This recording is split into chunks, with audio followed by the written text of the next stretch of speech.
Bom, boa tarde, jovens. Voltando aqui para fazer um vídeo rápido sobre o Teorema de Schwarz. Já está aqui no papel, Teorema de Schwarz. Esse aqui é o enunciado. O teorema diz que se você tem uma função de classe C2, o que é uma função de classe C2? É uma função que possui as derivadas parciais até a segunda ordem e elas são contínuas. Então, aqui o que ela afirma? É uma condição suficiente, né? Se isso acontecer, é suficiente que isso aconteça para que você tenha essa igualdade aqui. As derivadas de ordem 2 cruzadas são iguais, né? Ou seja, a ordem de derivação não importa. Você pode derivar primeiro em relação a x, depois em relação a y, ou derivar primeiro em relação a y, depois em relação a x, mas é igual. Isso é bom porque você só vai precisar fazer uma das derivadas, né? A outra é igual. Então, o Teorema de Schwarz, ele garante isso.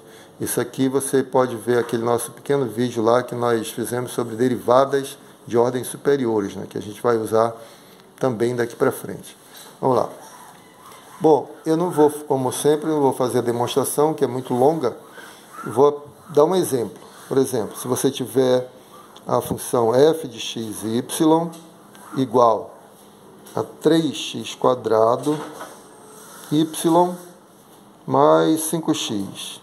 Eu sempre escolho uma função polinomial, porque é uma função muito bem comportada, sempre tem todas as derivadas parciais, as derivadas de ordem superior, e todas são contínuas, porque vai dar sempre função polinomial. As funções polinomiais são ótimas para esses exemplos, né? Então, vamos lá. Primeiro vamos derivar f em relação a x. Então, derivando f em relação a x, então você vai olhar o y como constante, não é? Derivando f em relação a x vai dar 6x, não é isso? 6x e repete o y, a constante, mais 5, tá certo? Agora eu vou derivar a segunda vez, só que na segunda vez eu vou derivar em relação a y, porque eu quero as derivadas cruzadas, quer dizer, xy e yx, tá bom? Então, d2f, olha a notação, é bom para lembrar da notação, derivar d2f, dy, dx, significa que eu estou derivando duas vezes, primeira vez em relação à variável x e a segunda vez em relação à variável y, derivando a nova função. Isso aqui é uma nova função, né? Eu vou derivar agora em relação a y. Então, claramente, olhando o x como constante, eu vou ter aqui 6x, né? Aqui constante também, derivada a zero. Então, resultado 6x, ok.